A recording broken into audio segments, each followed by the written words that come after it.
whose goal is to speed new therapies to people who need them. And the Epilepsy Study Consortium works with a large number of companies, and the more full this page is, the more new therapies are coming in your direction.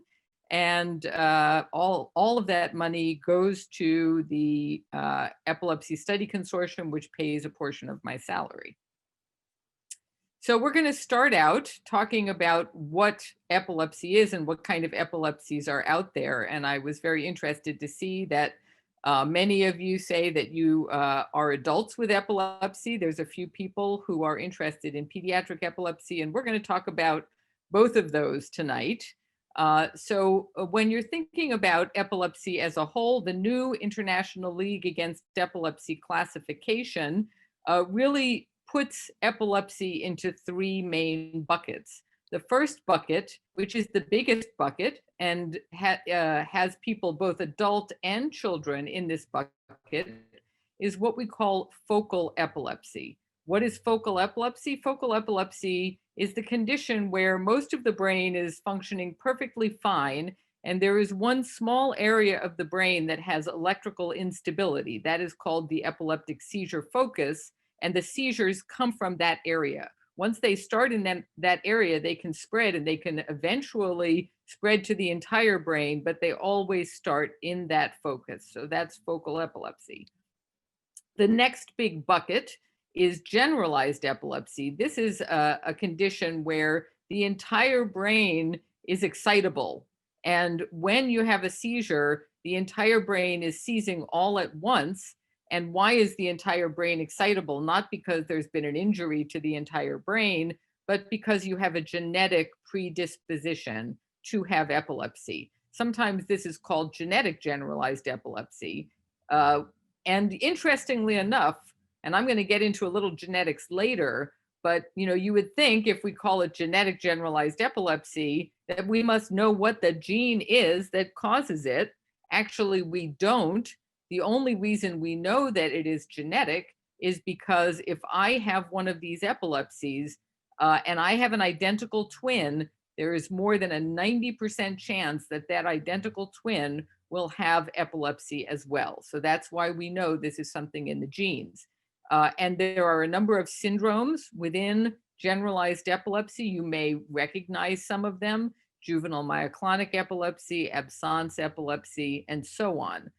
The reason why these categories are very important for the rest of my talk is because when we develop new therapies for epilepsy, we are developing them for different populations that fall in these different groups.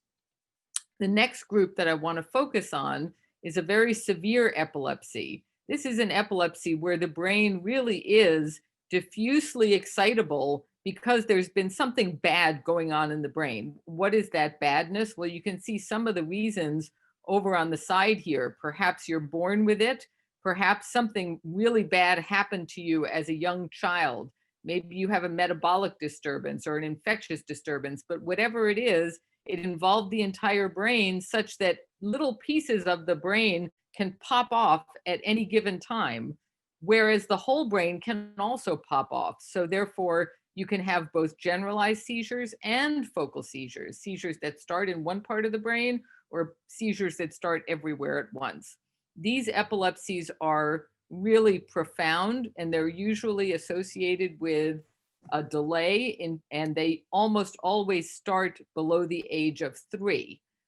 These also fall into some syndromes that we can name. Dravet syndrome is one, Lennox-Gastaut syndrome is another. And these children who have this terrible epilepsy often have multiple seizures of different kinds every single day of their life. And often they're very severe and terrible seizures that make them fall down.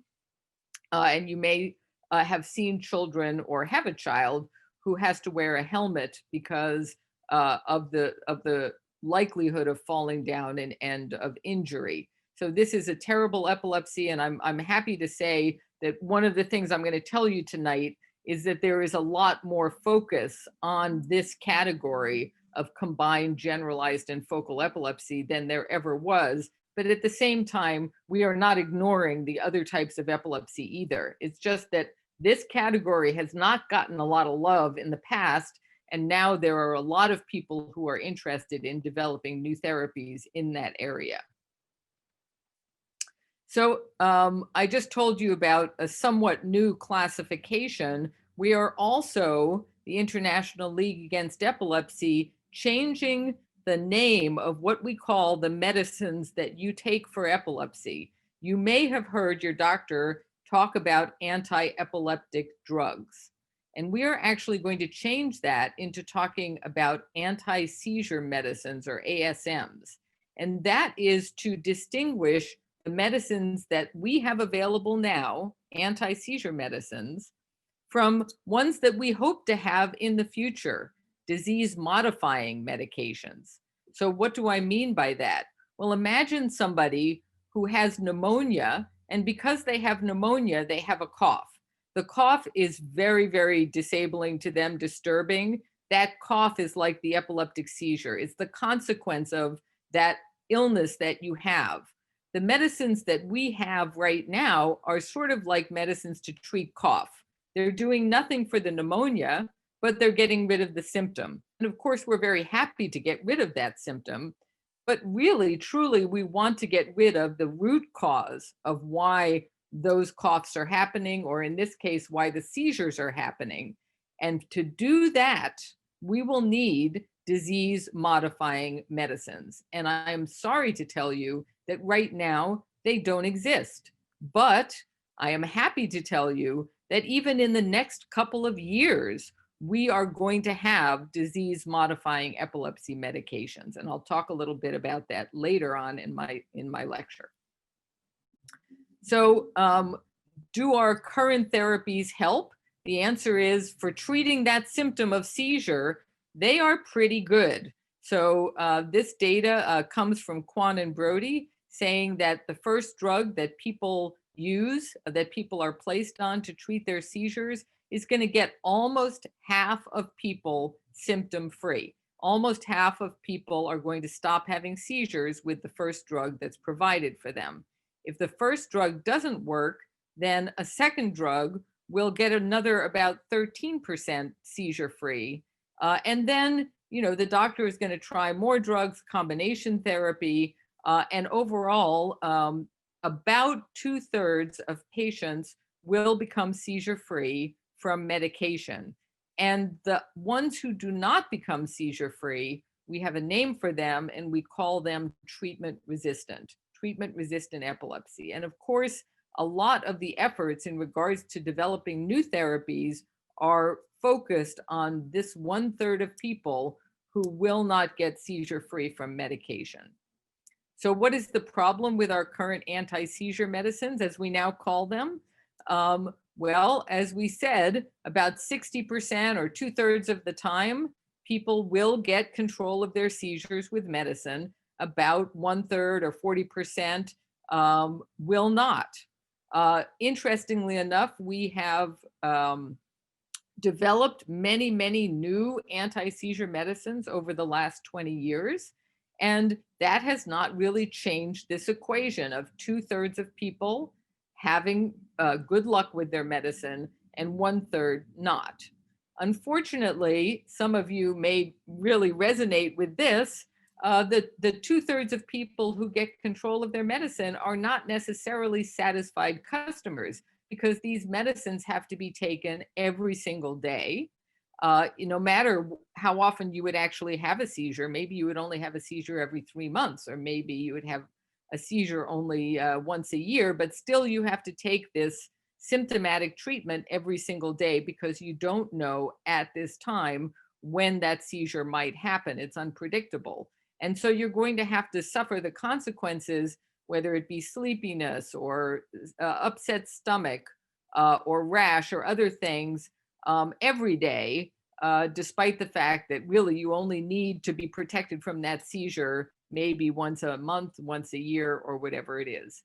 So we need better drugs that not only will control more seizures, but do it without causing adverse effects, side effects that really impact on people's quality of life.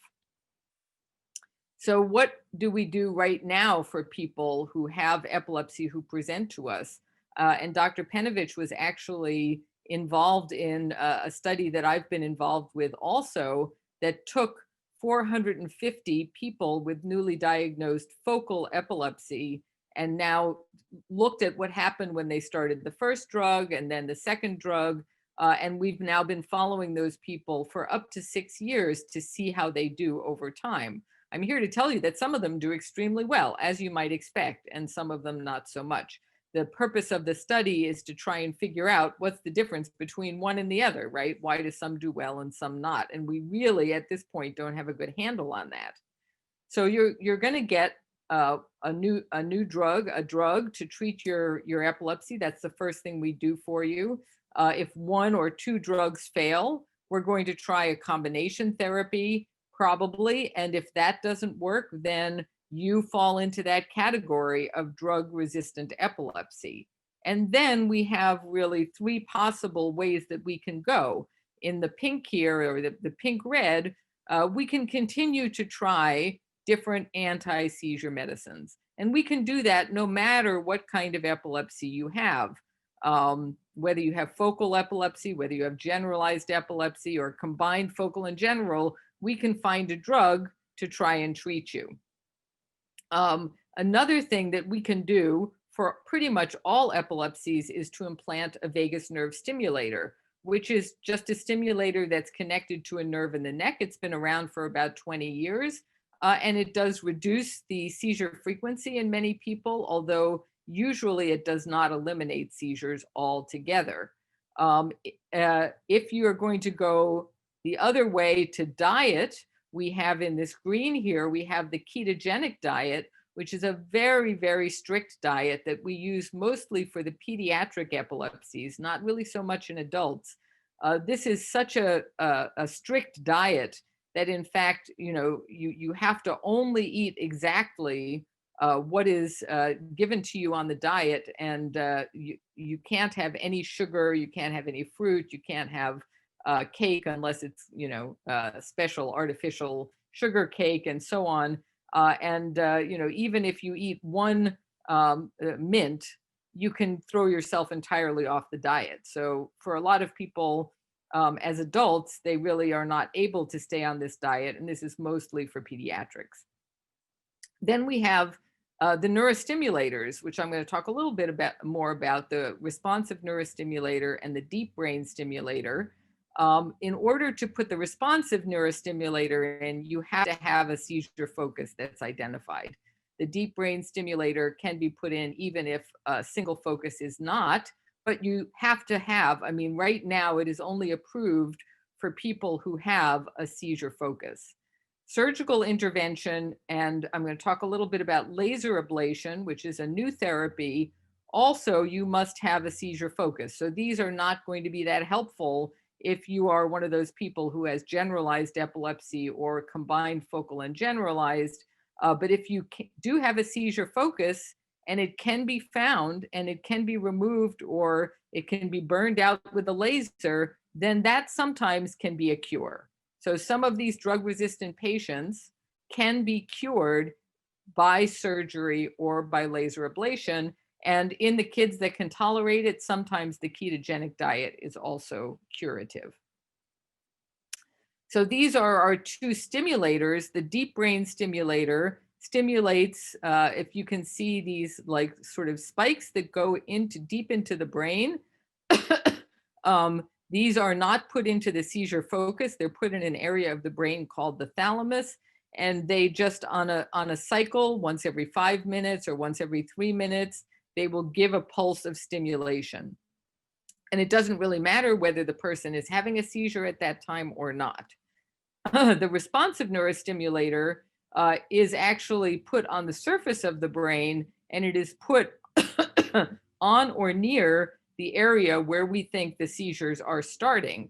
And when that seizure begins, the electrode actually detects the onset of that seizure and tries to give a counter stimulation to stop that seizure.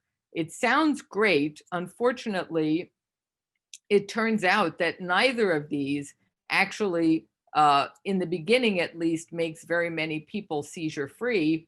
Although after several years of stimulation, there is a larger population that may get seizure freedom. But mostly, these are not treatments that will lead to seizure freedom. So as far as we know, stimulation acts by mechanisms that are distinct from other epilepsy therapies. We think that, when a seizure happens, it involves synchronization of networks in the brain, and maybe stimulation disrupts that. We really don't know for sure.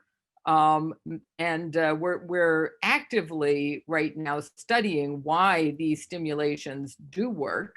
But one advantage of a stimulation therapy, for those of you who've been on medicines that make you sleepy or make you maybe a little bit feel like a little bit woozy or dull, these stimulations will not have those kinds of effects on the brain.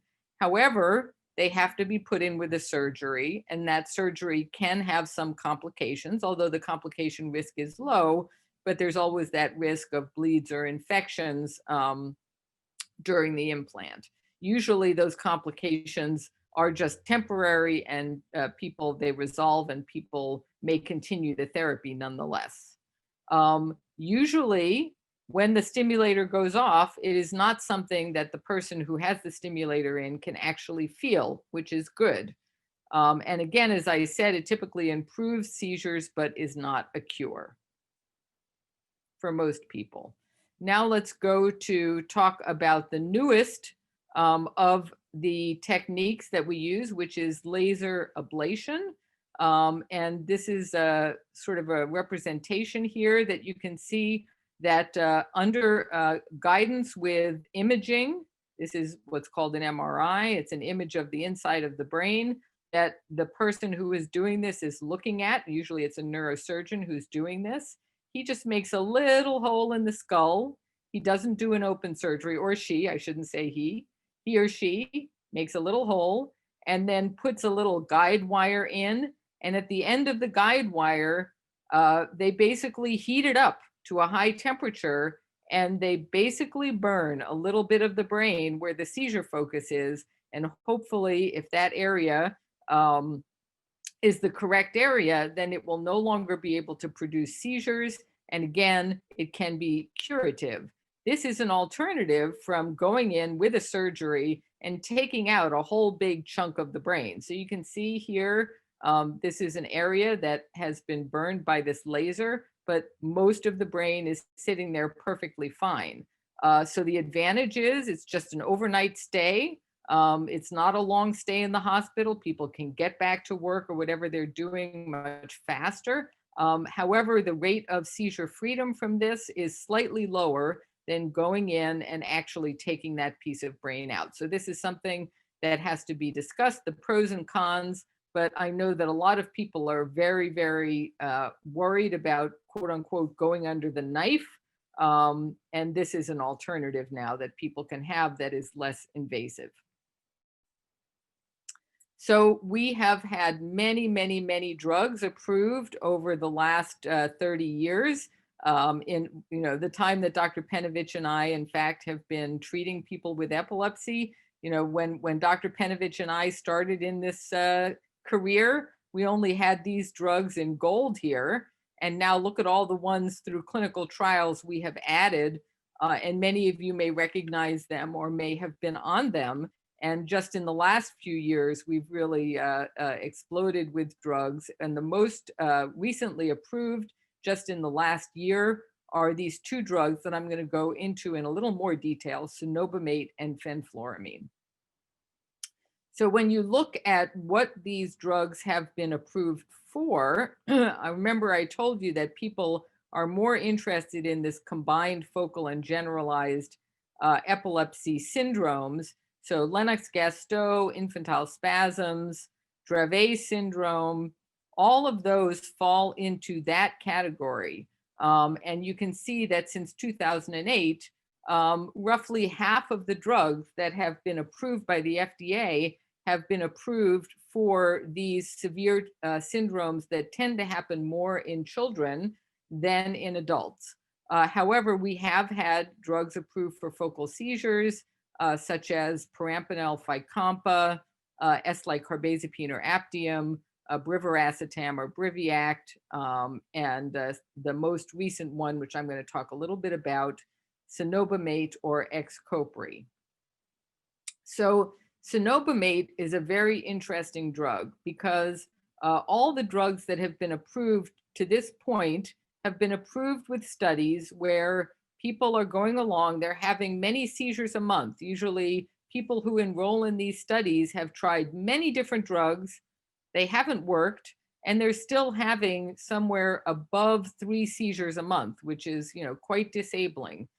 And what we do in the trial is we either, split them off into getting a sugar pill, which we call a placebo, or a dose of the medication. And then we follow them. We don't take away the drugs they're already on. This is added on top of the drugs that they're normally taking. And then we see whether their seizures have improved. Now, what you see here, the bottom line that I'm showing you here, these are the patients that were on the placebo. And this is the percent of patients who were seizure-free for the preceding weeks, weeks 1 to 4, 5 to 8, 9 to 12, 13 to 16, or 15 to 18. And you can see that even the patients who were put on a sugar pill, about 5% of them each time were seizure-free for the previous 4 weeks, okay? They started from their baseline and then they became seizure-free. But when you look at cenobamate, now we're talking about cenobamate 100 milligrams, 4% of the patients were seizure-free throughout the entire period that they were observed. Whereas when you look in total, only 1%, some of them on placebo could stay seizure-free for 4 weeks, but only 1% were seizure-free through the entire time. When you look at a higher dose of cenobamate, 11% of the patients on 200 milligrams were seizure-free throughout weeks 1 through 18. And when you look at the highest dose, 21% of the patients were seizure-free. And as you can see, about in any 4-week period, about 30% of them were seizure-free. So we're talking about these people who we're now calling treatment resistant, that we say no drug has even touched them, to get 20% of those people to be seizure-free, even for 18 weeks, is really way outside of what any of the recently approved drugs has been able to do. Imagine that 1/3 of people that we can't get seizure-free, that now fully 1/5 of them might become seizure-free on this new drug cenobamate. Now, I've told you the good. The good always has to be tempered with the not so good. So the good is that lots of people have become seizure-free in the clinical trials. We'll have to see whether that translates to the clinic. And actually the tolerability, the side effects are not that bad, up to 200 milligrams. And beyond that, it can be tolerated, but sometimes people have to go more slowly and sometimes they have to take other drugs away. But the bad is that some of the people in the clinical trials had a rash, and some of them had what's called DRESS syndrome, which stands for drug rash with eosinophilia and systemic symptoms. It sounds bad, and it is. It can kill you. If the drug is not stopped quickly, you can develop a very serious rash and end up in the hospital or even end up dead. Now, you would think, oh my goodness, well, I don't want to take this drug. But it turned out that, as with many drugs, your body has to get used to the drug. And the slower you sort of introduce it, hello body, this is cenobamate, the less likely there is to be a rash. So the first trials that were done, the drug was introduced much too quickly, and this DRESS syndrome happened. Now we've learned better, and we have to ramp up very slowly over 8 weeks. But having done that, 1,500 people were put in a new study to see if a slow ramp up was better.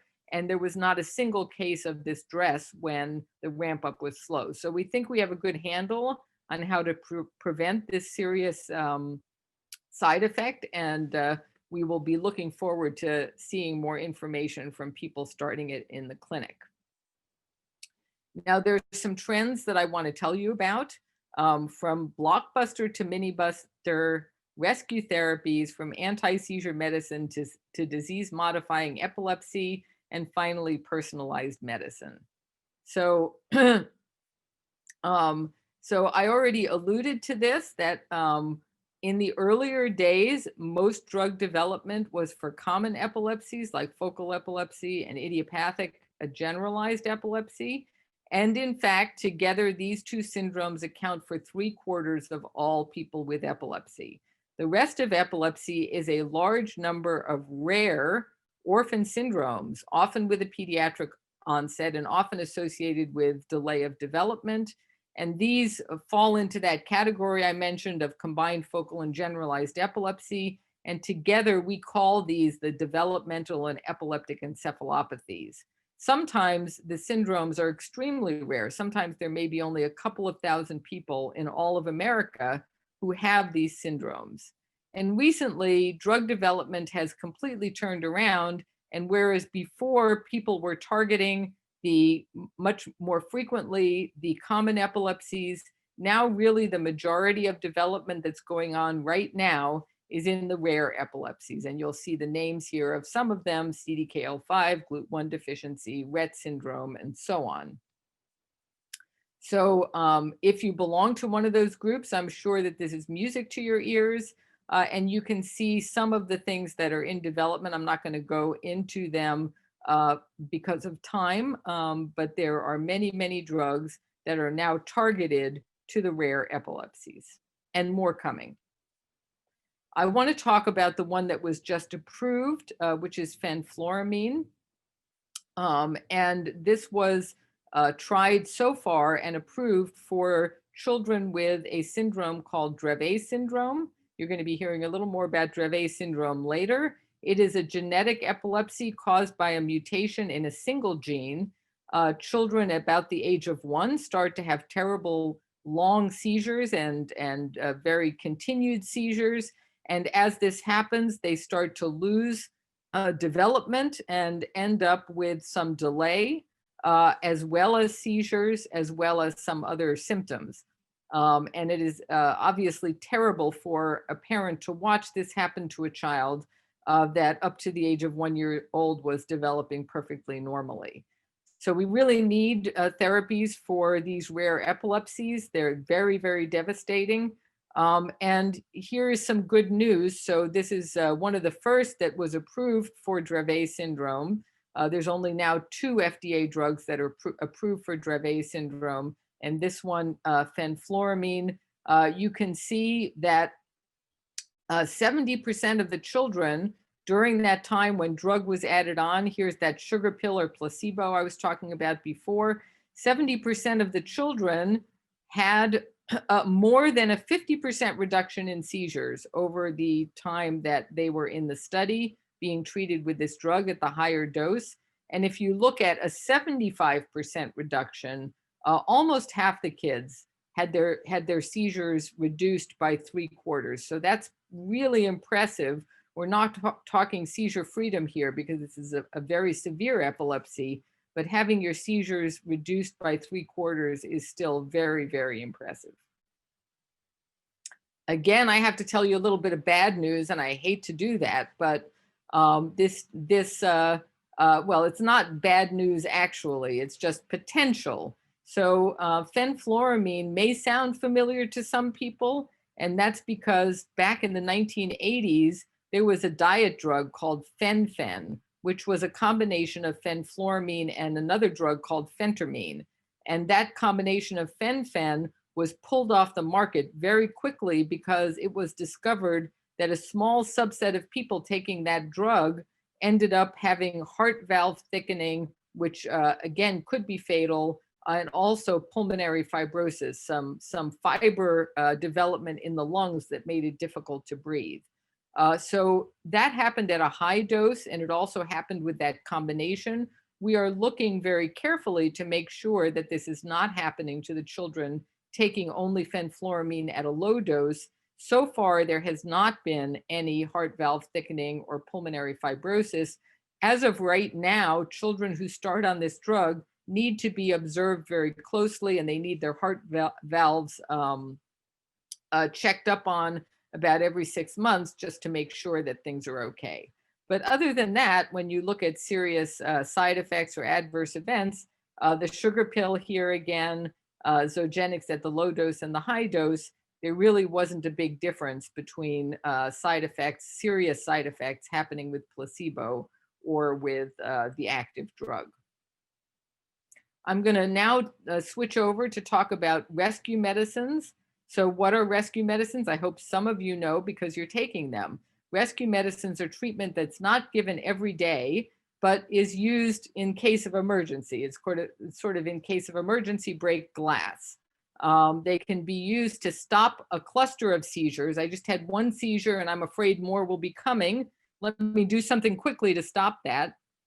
Or when the risk of a seizure is higher than usual, I have a fever. I always have a seizure when I have a fever. So it's used as needed to stop seizures that are different or longer than usual or happen in a different pattern. And we use them to keep people out of the hospital, out of the ambulance, out of the emergency room. You can think of it sort of like an EpiPen for seizures. And many people can benefit from having a rescue therapy available to them. And before very recently, I'm sad to say that the only rescue medicines that were available by FDA approval had to be administered by the rectum, where they could be absorbed.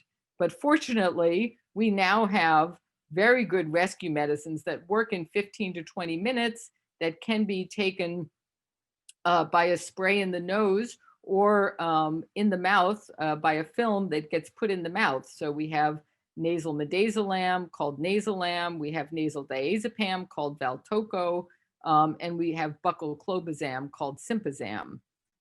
And under development, we have something that's going to work maybe within 2 minutes, inhaled alprazolam, which you see here. And inhaled alprazolam is very interesting. This is going to be, they underwent a small trial, and if any of you are interested, they're about to start a much bigger trial. Basically, it's like a rescue inhaler.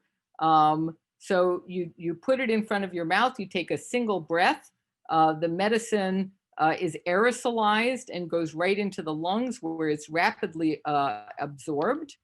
And it's currently in trials not for stopping the next seizure, but maybe even stopping a seizure in its tracks while it's happening, a longer seizure. So that would be really great. Like I said, a rescue inhaler for epilepsy. So we are excited about that. So to repeat, the drugs that are now available to treat epilepsy are actually anti-seizure drugs. They're symptomatic treatments. They don't act to stop the cause of seizures or work to prevent future seizures. But as we gain a better understanding of the causes, like the pneumonia example I gave, but in the brain, the cause is in the brain. And I'm sorry to say, in many people, we still don't know why they have seizures. But in those that we do, we may be able to treat the root cause, and that could lead to disease-modifying treatments. So the first place to look are some of the genetic epilepsies when we're talking about disease-modifying treatment. So some epilepsies are caused by genes. So genes are the building blocks of the body. Every cell in your body has genes, and they tell, they make proteins, and those proteins have different functions. And in the brain, they make proteins that make your brain work properly. However, sometimes you are born with what's called a mutated gene, a mutation, where the gene does not work properly. And so the normal gene is supposed to make this protein, and then it goes off and does whatever it does. But the mutated gene can't make that protein, or it makes an abnormal protein that doesn't do what it's supposed to do. So you can imagine that all through your life, your gene is trying to make this protein. It's not making the proper protein. And these genetic disorders sometimes get worse and worse and worse over time as more and more of this abnormal protein is expressed. And mutations that cause epilepsy, just like that graph I showed you of how rapidly new seizure medicines are being discovered, new genes that can cause epilepsy are being discovered equally as rapidly. So each of these genes that are here are genes that can have a mutation that then cause some problem in the brain that then produces epilepsy. So disease-modifying treatments actually are right around the corner. And some of these treatments that actually try and correct that genetic disturbance in the brain are going to go into or have already gone into clinical trials. So one of the ones that I'm going to point out to you is something called an antisense oligonucleotide. You don't have to remember that big scientific name. It's from a company called Stoke. Interestingly enough, there's a similar drug that the FDA has already approved for another mutation that causes a muscle disease called spinal muscular atrophy. And these are kids that, they are born fine, and then their muscles get weaker and weaker and weaker over time till they can't walk, and eventually they may die. And with this treatment, they have prevented these children from going down that terrible path. So what does the drug do? Well, in some genetic mutations, you have two chromosomes, and one is a mutated chromosome and the other one is perfectly normal. And the perfectly normal one is trying to put out the normal protein and do the normal thing in your brain. And the mutated one is putting out bad protein that can't do anything and is making your brain sick. So this therapy comes in and stops that bad chromosome from making the bad protein. It just locks it down. So only the good chromosome is left to make the protein. So all of the protein that's being made is the good protein, and these bad progressive things may not happen. Obviously, the earlier that you can treat with one of these things, the better off you are. There is another company that's working on a gene therapy, which is that a gene is actually put into the spinal fluid, goes up to your brain and goes in and replaces the part of the chromosome that is mutated with a different little piece of chromosome that is correct. So both of these things are going to actually go into the clinic. The antisense oligonucleotide will require children to have a spinal tap every 6 months or so in order to continue the therapy. The gene therapy, on the other hand, is a little more invasive, but if it works, it's a one and done. So you get the gene therapy and you are now, your genes are good to go and producing the right protein, hopefully. But you can also have a disease-modifying drug that you don't have to go in and change genes in the brain. And I wanted to give you an example of that because it's a drug that's already available by prescription. So some of you may have heard of a genetic disease, again, a gene mutation causing a disease called tuberous sclerosis. So tuberous sclerosis is a mutation that makes your cells in your brain grow abnormally and grow too rapidly. And you can see this is a brain here of a child with tuberous sclerosis, and this lump of white is not supposed to be here. This is what's called a tuber. This is actually called a giant cell astrocytoma. There can also be lumps that are called tubers that happen in the brain, and these tubers can also cause seizures. So there's a drug called everolimus that actually inhibits the abnormal pathway. So it's inhibiting that pathway from making this overgrowth of cells. And you can see here that this child has received everolimus, and this big lump has now shrunk to a little tiny lump without having to go to surgery to do it. So knowing that these lumps can cause seizures, the company said, well, let's see whether these children with tuberous sclerosis who have epilepsy can also get an improvement, a relief from their seizures by giving this drug, everolimus or Afinitor. And again, this is similar to what I showed you before in terms of this is the sugar pill or placebo, and this is the amount of seizures that were reduced. And you can see that at the higher dose, the children had 40% less seizures when they took this Afinitor, which is actually changing their brain. So again, this is not like a cough syrup. This is like really going in and taking care of the pneumonia. It's trying to fix what's wrong in the brain. This is the amount of improvement that they had over 3 months that they were in the trial, but then when they went longer in another phase of the study, they did seem to get better and better and better over time, which is what you would expect from a drug that is actually changing the brain.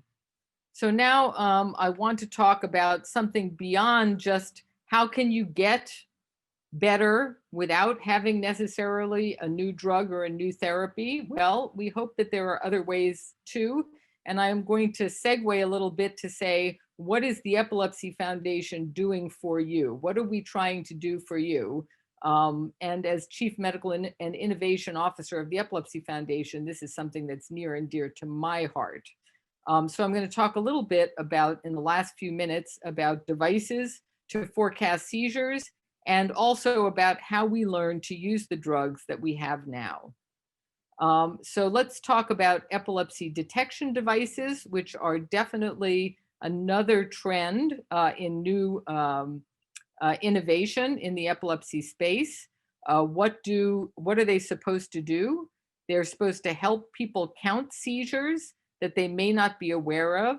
And this is particularly important for seizures, for example, at night when people are sleeping and they may not know that they're having seizures.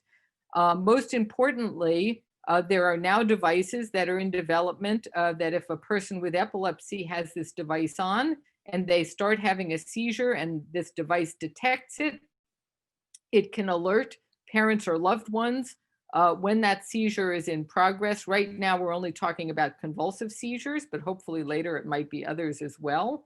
And we'll actually call the parent or loved one on a mobile phone so that they can offer assistance and hopefully maybe prevent that seizure from turning into an injury or even a sudden unexplained death. There are a number of these devices that have gone into development. There's a sleep monitor so that parents can be alerted at night if their child has a seizure. There's things called smart watches, the Empatica Embrace, the smart monitor, and the EpiAlert. There is another one that goes under the mattress so that if the mattress starts to shake with a seizure at night, again, parents or loved ones are alerted. And the next thing that may happen is that some of these devices may actually be implanted in the brain so that you don't have to worry about putting it on every day. It actually comes with you wherever you are. There's one that goes over the scalp, gets implanted over the scalp, called an Epiminder, and another one called UNEEG that is subcutaneous. These can be put in just with an office procedure. It doesn't involve going to the operating room to put them in. And then the person would carry something on their belt that would tell them when there's abnormal electrical activity in the brain. And these might be better than the ones that I showed you that are external, because as I said, those external ones can only tell you about big shaking seizures. These may be able to tell you about smaller seizures as well. I just want to tell you that many of these devices have actually been supported by your Epilepsy Foundation. So we try and find promising new devices, either through our Shark Tank or through our commercialization grants. And we try and give the companies funding if they need it. We try and connect them with the proper partners, try and help them with development so more of these devices can eventually be available in the clinic to people who need them. And you can see these are all the different devices that have been helped along by the Epilepsy Foundation. Another reason why it might be really important to know exactly when you're having seizures and when you're not is another thing that the Epilepsy Foundation is all in on, and that is seizure forecasting. So the Epilepsy Foundation actually supported a multi-institution grant called My Seizure Gauge. And the intent of My Seizure Gauge is to actually try and give people some warning that they are in a dangerous period in regards to their seizures. Now, what I'm showing you here in this little area here is a very long period of time. You can see this is September, October, November, January, and months going along. This is one person. And this line here, this person had one of those types of things implanted in their brain that I showed you. And that thing was saying, you know, look, this person is having excitability in their brain, not seizures, but what we call spiking, excitability. And it's actually ebbing and flowing and ebbing and flowing. It's getting high, it's getting low, it's getting high, it's getting low. And this is happening over weeks. And when it gets high, you can see these little red dots. And those little red dots that seem to always happen when that activity is high are this person's seizures. So what this is saying is that seizures are not as random as you think they are. Seizures are actually happening in a pretty predictable cycle of up and down and up and down and up and down. Now, if you have one of these things implanted in your brain, we may actually eventually be able to say, oh, look, that excitability is getting high. You better take extra medicine, or you better make sure you get your sleep. You better make sure that you're very well protected, or maybe you don't want to go out and do activities on that day. But it turns out that even if you have a really good seizure calendar, and the seizure calendar just counts your seizures over and over and over again over months, eventually these patterns emerge. And there is a possibility that a device on a cell phone, you know, as long as you keep your seizure diary, might ultimately be able to tell you, you know, hey, Judy, today's not a good day for you. You better be careful. Or, hey, Judy, today's a great day. You know, just like the weather forecast, you know, 80% chance of rain, 80% chance of sunshine. It's not going to be perfect, but it certainly might be better than what people have now, which is no predictability at all. So we are trying to build a practical seizure gauge by identifying these ebbs and flows of excitable activity in the brain and coupling that with some signal that we can find outside the brain. So you can see this woman here, she's wearing an armband, she's wearing a wristwatch, she's wearing a little patch on her head. The people who are volunteering in this study are actually, and some of them are in Minnesota, actually, at the Mayo Clinic. Some of them are strapped up like this with all kinds of things because they have those electrodes in their head, and people are trying to figure out what signal will reliably be able to say, you know, this is a good time and this is a bad time, and then create this seizure forecaster. So stay tuned. We're very optimistic about the data that we're getting. This is the second year of the project, and it's going very well. Now, this is sort of to tell you, when we pick the first drug for you particularly, people may present to us, they have different types of epilepsy, they have different characteristics, but in terms of picking a drug, they all look the same to us. We really want to light them up and say, because you have this type of seizure activity, because you are this age, because of these characteristics, because your epilepsy was caused by a knock on the head, because you have this gene or whatever it is, I know that you should respond to this drug, whether it be lamotrigine or topiramate, instead of, as many of you may have gone through, just trial and error of one drug after another, after another, after another. In other words, choosing the next best therapy should be more than just an educated guess. This is also known as individualized medicine or precision medicine, which is, rather than picking the same first choice for everyone, use all the pieces of data you have to select the best choice for the person who is standing in front of you. It shouldn't be cookie cutter, and the choice is not the same for everyone. Is this about genetics? No, it's about using all the information, whether it be your age, your gender, your weight, what other diseases you might have, and your genetics, if that's applicable. And I just want to take a pause here and talk a little bit about science, because as some of you know, science has recently been under some attack.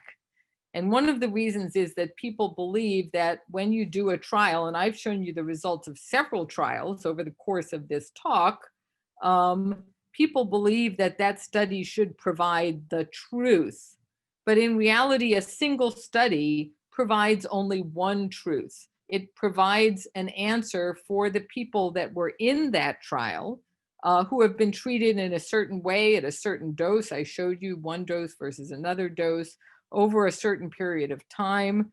And the results are really one answer for everyone. So, you know, some people respond, some people don't respond, and you get a single answer. And the way that, I look at that is, this is what we end up knowing when a drug like Cenobamate, like fenfluoramine, the two of the drugs that I talked about tonight, when it hits the market, this is what we know, and this is what we don't know about who the drug is going to be good for, how we use it best to get the best out of it, etc. So I liken it to this example. When you do a trial, is cenobamate effective in this type of epilepsy? It is like asking the question, can a bus get me from New York to Philly? I happen to go from New York to Philly a lot, so that's relevant to me. And this certainly, if you do that trial, you can say, how long is the bus ride? What's the likelihood the bus is going to crash? What's the cost of this ride from New York to Philly?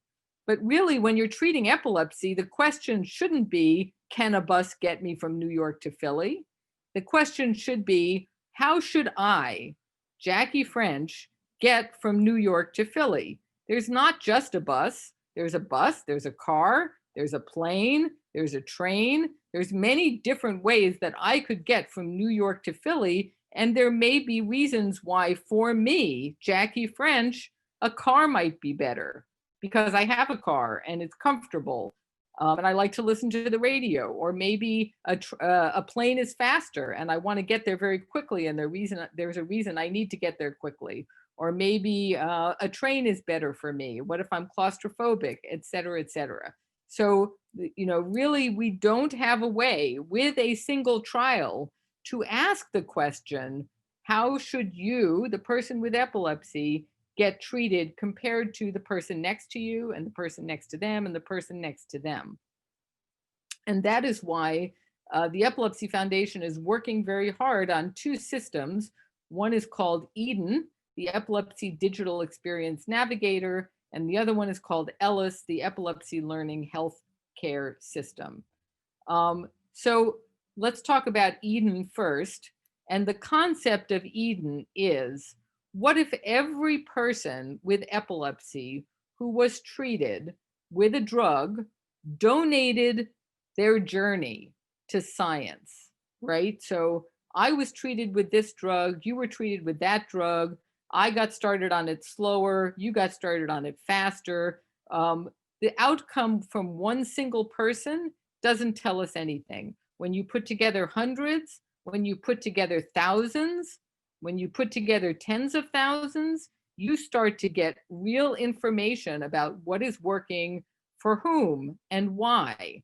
So combining this information from all of these journeys could inform us on how to better select therapies based on people's individual characteristics, not just one size fits all. So our vision is that each person has an ID and information is collected from different places. Some of it, the person themselves has to put into the system. Who am I?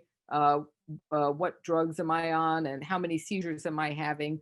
Other things might come in actually passively. So let's say I wear a Fitbit watch. I'm wearing one right now. I can actually tell my Fitbit to provide all of my Fitbit data into my de-identified ID. So the scientist looking at this data has no idea who you are, but they know that you are a person who started, let's say, the first drug, and you were sleeping perfectly fine. And then the Fitbit, which can measure your sleep, says, oh my goodness, when you went on to a second drug, all of a sudden you're not sleeping well at all. You're waking up all through the night. Well, that then learns that this drug might be causing some sleep problems. For example, the Fitbit counts your steps. So let's say you go from one drug to another and you used to be taking 10,000 steps a day, and now you're taking 7,000 steps a day. One person, it doesn't matter, but if that same thing happens in hundreds of people, then you're going to start paying attention. So here on the top are what we call algorithms that are looking at all this data and saying, do we have a signal here that something special is going on that we should be paying attention to? So this is the concept underlying, and it is very powerful. So Dr. Penovich and I told you, were involved, for example, in a study called the Human Epilepsy Project, where we were looking at people who were started by their doctors on their first medicine. And this is a little complicated, but this is a survival curve, which means how long did the patients stay on that medicine? And this is time, 100 weeks, 200 weeks, quite a long time. And this is how many people, 100% of the people, 50%, 25%, and so on. Now you can see here's two drugs, and I won't go into it, but you can see the names of them here. And this drug in blue, by the time you had gotten to 100 weeks of treatment, only a little over of the quarter of the people who were started on this drug actually were still taking it. So for whatever reason, it didn't control their seizures, they were having side effects, they didn't like it, and they had moved on to another drug. Whereas this other drug in pink fared much better. And by 100 weeks, you can see that actually 40% of people were still on the drug. So you can see that if I was going to choose in general between one of these two drugs, now I might want to pick the drug that more people stayed on than the people that more people dropped out. So this is the kind of data you can get when you start looking at lots and lots of people and you start observing lots and lots of people. But we want to even go further than that and not only help science, but help the person who is actually providing the data to Eden as well. So for example, I gave you the example of the person who goes on a new drug and suddenly his sleep changes. Well, he may not notice that, right? It may be, that he's just not paying attention to that. But now this algorithm is noticing it and sends him a message actually saying, hi, I'm Eden, a chat bot. Maybe you want to go talk to your doctor about sleep, or maybe I can tell you some information about sleep. So at the same time that it's giving information about everybody together anonymously, it's giving information back to the person who's using it specifically. And another thing that we are doing is the Epilepsy Learning Health System. And what is that? That is the same sort of concept of learning from looking at lots of people. And then in this case, these are the doctors, not the patients. It's 13 epilepsy centers and patient family partners working together with them. And these doctors are catching every patient encounter, and they're looking at why people are doing well, why people are not doing well. And then they're trying to make a change to see whether, in fact, that change improves the outcome. So it's a cycle of you observe, you change, you see whether you're doing better, you change again, you see whether you're doing better. And these learning healthcare systems are being set up not just in epilepsy, but in gastrointestinal diseases and lung diseases and other diseases. And some of them have been around for a very long time. And they found that just by learning how to use the drugs that we already have, they could make profound improvements in people's outcomes. So we're very excited about this as well. So I've been talking a long, long time.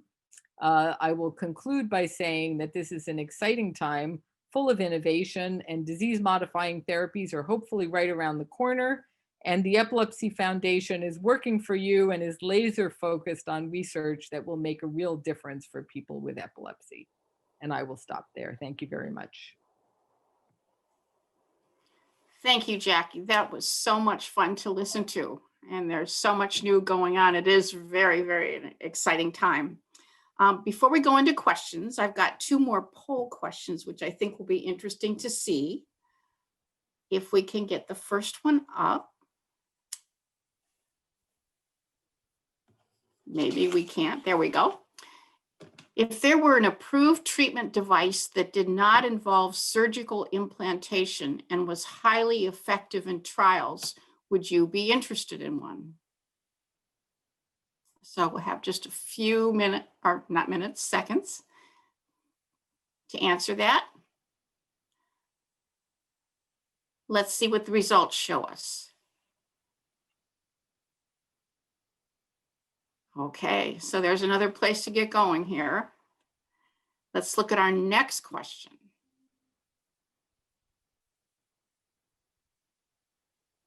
Would you participate in a controlled trial for a new medication if you met the criteria?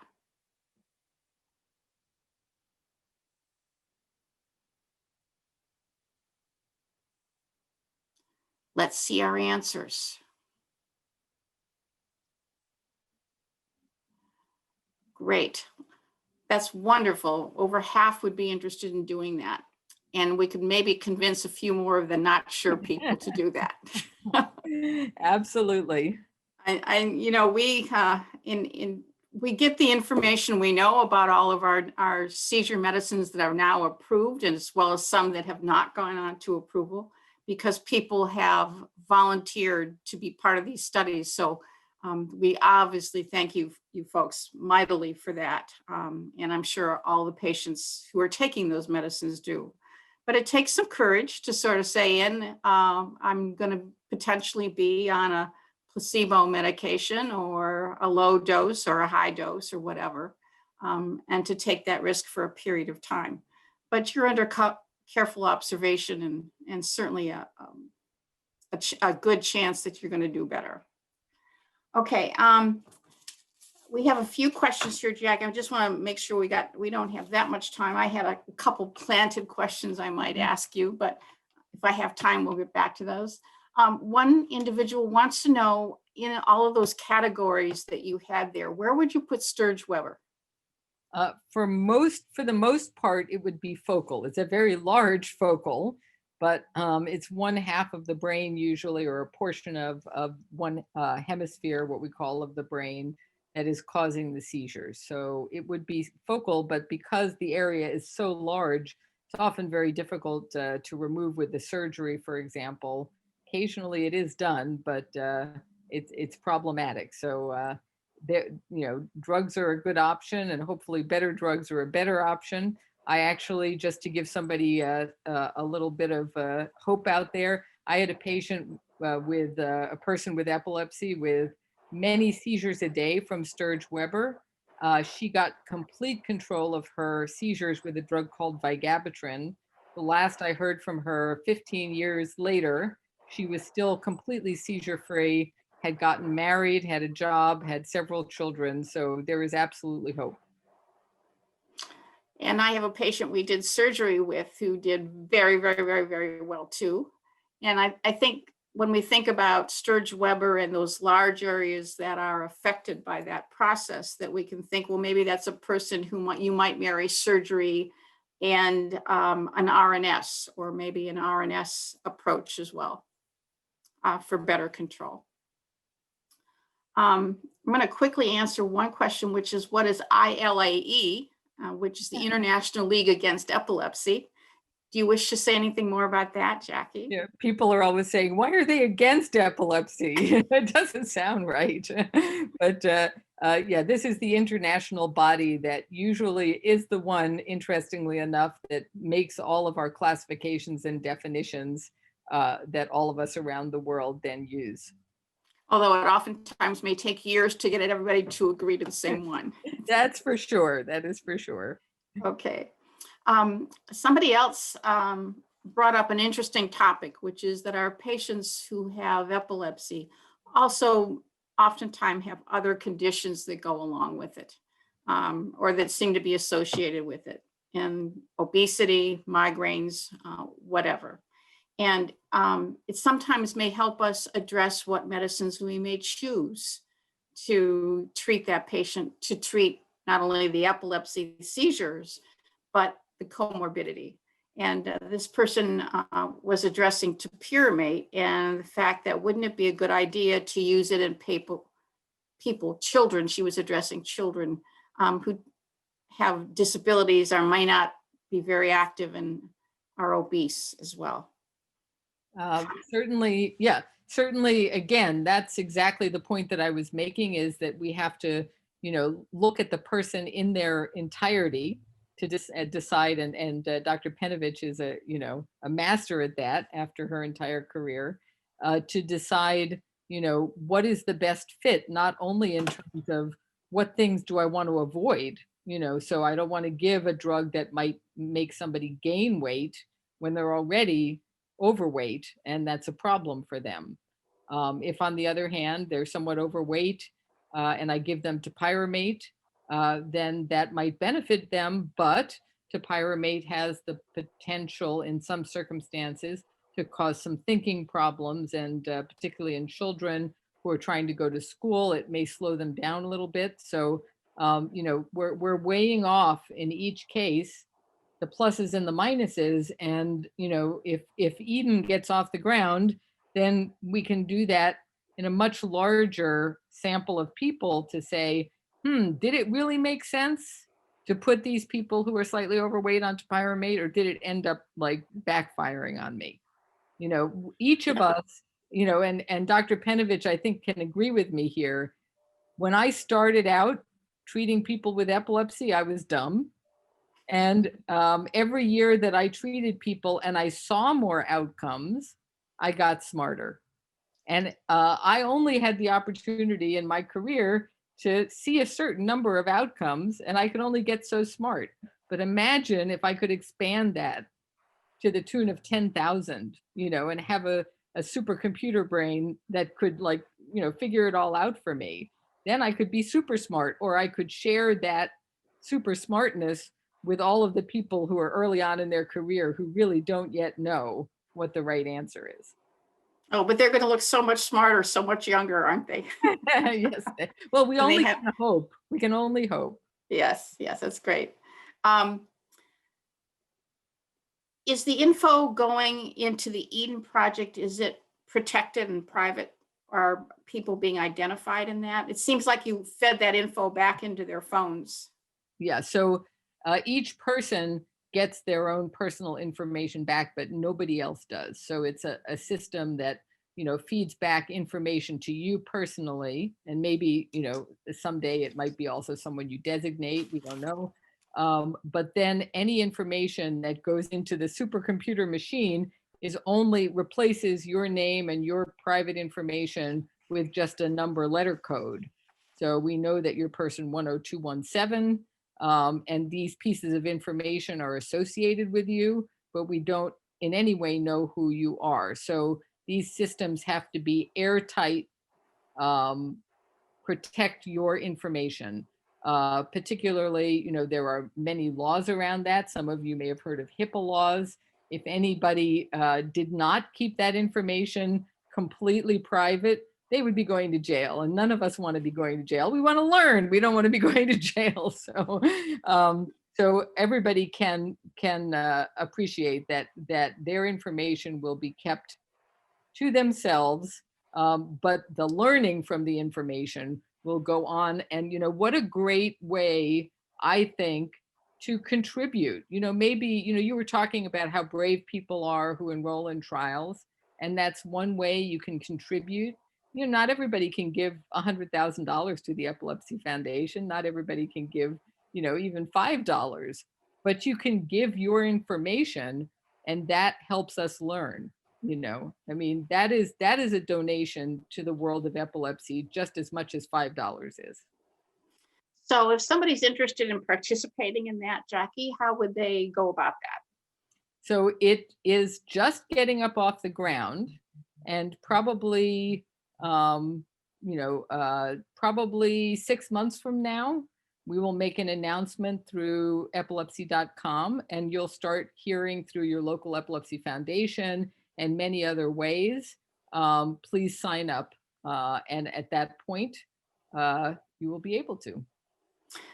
Is there some great big supercomputer in the sky that's housing all this information, and where is that? Yeah, I mean, now it's all about the cloud, right? I remember the first time somebody told me about the cloud, and I'm like, what cloud? What's it look like? But yes, there is the information is stored in the cloud. We have a technical partner. Their names are Emblema, and they are the ones that created this platform. They told us, and I think we don't want to be outdone by multiple sclerosis, for example. They made a platform, for example, to gather information on how COVID was affecting people with multiple sclerosis. So they wanted everybody to sign up, and if they got COVID, they would gather the information. And the very first day that it opened, within the first hour that it opened, 500 people had already signed up. So we definitely want to, outdo them, because we know that epilepsy is a much, much more common disease than multiple sclerosis. But, that is another thing that, for example, we could look at. Everybody out there is asking me, what happens if I get COVID? Is it going to make my seizures worse? Am I going to be safe?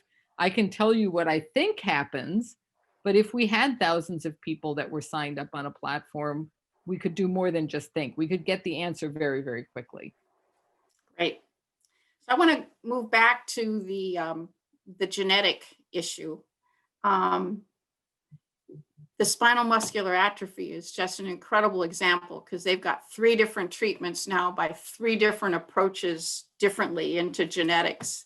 One is an infusion that goes in the spinal fluid, and one is that happens once, only once, and one is one that you have to have every few months, and another one is an oral one that you take every day. So do you think we're going to get there with epilepsy? I think that we are, but I think very importantly, people have to understand that the diseases that we're going to be able to fix first are the diseases that are associated with a single gene mutation. And the diseases that are associated with a single gene mutation, the majority of them, not all of them, but the majority of them are these severe epileptic encephalopathies. They're not the standard people who have focal epilepsy, and they're not even the people who we call the genetic generalized epilepsies.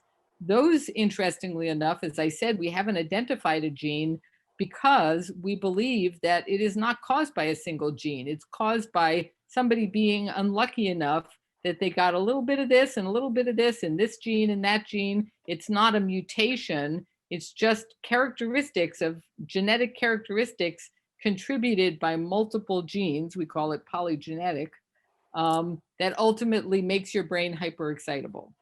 So, we know when you add up all those genes, because identical twins have exact matches of genes, when you add up all the genes they got dealt, somehow that deck of genes gave them epilepsy. But you take one card out of that deck, it probably doesn't change. Maybe you have to take 5 cards out. Great. There's a question here about the rescue inhaler for seizures. So I think there's the inhaler, the staccato, which isn't available yet, which is through the mouth inhaling, as well as the nasal spray. So I think this person is asking about the inhaler and wondering how could that work in a generalized tonic-clonic seizure if you can't take a deep inhalation on command? Very good question. So there's only one trial so far. And in that trial, people who were next to so this was done in the hospital in people who had frequent seizures. So somebody could run to the bedside. And it turns out that people who were starting to have a seizure where they had already lost awareness could, because it's a normal intake of breath. You don't actually have to suck in, you just have to breathe. And as long as you're breathing with it in front of your mouth, it goes in. So there is maybe not in everybody, but in a large portion of people, there was the possibility of getting that person, even though they themselves are unconscious, to breathe in the staccato alprazolam. And of course, with the intranasal preparations, that you don't have that worry because it's a spray into the nostril and you don't have to be breathing or not. No, but unfortunately, the problem with the sprays is that there is a time lag. So it's about 10 minutes probably. Right.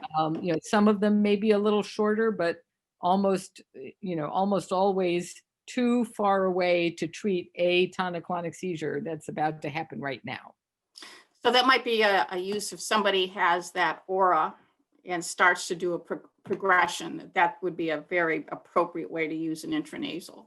Right. So for example, some people have what's called juvenile myoclonic epilepsy, and they may wake up in the morning and they're having little body jerks over and over again. And they go, oh no, when this happens, about a quarter of the time, I end up with a convulsion on the floor. Let's nip that in the bud. Okay. A person who has a scar in their hippocampus due to infection, would a disease-altering drug be helpful? Very, very good question. People are working on that. So there are even gene therapy approaches that people are working on to sort of fix that hippocampus. It's going to take probably a little bit longer, but people are definitely working on it. There's probably less incentive, I should say, because people know that they can get a cure by doing the laser therapy or the surgery. So there's not as great a need as for some of these other conditions where there is no curative surgery available at this time. I think there's still a population, though, that would not be amenable to a surgical scar in their hippocampus if their memory would be impacted by the testing that came out ahead of time. So there's probably still, even though it's a smaller population yet, who might get some benefit from something like that. You're absolutely right. But the problem is that some of those therapies that would fix that might also interfere with the memory. So one has to keep an eye on that as well. There's always these pluses and minuses, Not Okay. always. I mean, I just want to tell everybody out there that there are many people who are walking around who are taking a drug and feeling perfectly fine and not having seizures. It does happen. Right. And who are doing well without tons of side effects as well. So you don't know what any one individual is going to do and how they're going to respond, as you said, when they're standing in front of you. And what's true for Joe is not necessarily true for Susie, right?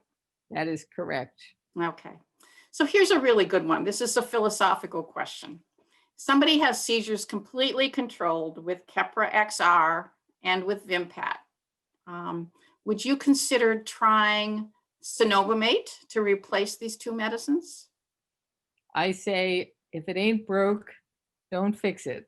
All of those, all of the drugs we have, including Cenobamate, is still just a symptomatic treatment. If your symptoms are all gone, unless you have some reason why you don't want to be on those two drugs, you're not feeling well or whatever, there's absolutely no reason to change the old for the new. And there's no guarantee that the new one would work for you as well as those two old ones would either, right? Absolutely true. I like that. Don't try to fix something that's not If it broken. ain't broke, don't fix it. Yeah. Right. Oh, oh, here's another philosophical question. Will there be studies done in the future if epilepsy patients get COVID? I mean, unfortunately, COVID is so prevalent that epilepsy patients have gotten COVID. And from the I just want to let everybody know that from the very first moment this was going on, and we're going back to Wuhan, China, the doctors in Wuhan who were taking care of epilepsy patients were carefully watching to see whether the people that they were caring for were getting worse, because a lot of people in Wuhan had COVID. And they particularly were looking at the children with severe epilepsy, such as Dravet syndrome. And the good news is that they really didn't see that these individuals were getting a lot worse. Certainly, some people get worse when they have a fever, in general, if they have the flu, but even not as bad as that. So, I mean, we have not seen the huge worsening of seizures that we kind of expected with this pandemic, and that's good news. Well, on that note, I think we're out of time. Went fast, didn't it? It did. It went very fast. And thank you so very much, Jackie. And thank you to everybody for great questions. We got to almost all of them. Glenn, I think you're on the line. Well, I'm going to say on behalf of everybody out there, you two could really do this on a weekly basis and we would all be edified. It was such an impressive conversation. Dr. French, just deep appreciation for how you walked us through so effectively and what you see happening from your level. Thank you for your service. Really, really inspiring. And Dr. Penovich, I'll just say, we're grateful that you've been a resident of Minnesota for so long. It's obvious you and Dr. French could go anywhere and practice medicine. So maybe we should take it on the road. Absolutely, Pat. Absolutely. When we can all travel again, we'll travel. How about that? But thank you so much. I really appreciate being able to come and share with you. Well, thank you so much. Thank you to everyone who joined us tonight. Really, another appreciation to Dr. French and Dr. Penovich for joining us to discuss the key trends and innovations in epilepsy, and then to be able to answer your questions. Now, if you have additional questions, please email us at admin@efmn.org. Once again, that's at admin@efmn.org. And we'll work on answering the questions that you pose. If you have a question for Dr. French, we'll be glad to pass it along, or for Dr. Penovich. Lastly, I'd like to remind everyone that we have an open exhibitor meetings tomorrow from 10 a.m. to 1 p.m. Central Standard Time. If you're interested in speaking one-on-one with organizations and companies that specialize in epilepsy care and devices, please schedule an appointment. Until the next time we meet here for the Innovations in Epilepsy and Wellness Expo hosted by the Epilepsy Foundation of Minnesota, I want to say thank you once again for all of you joining us. Please sign up for other sessions where you find them interesting, and we hope you have a really great evening. Bye-bye.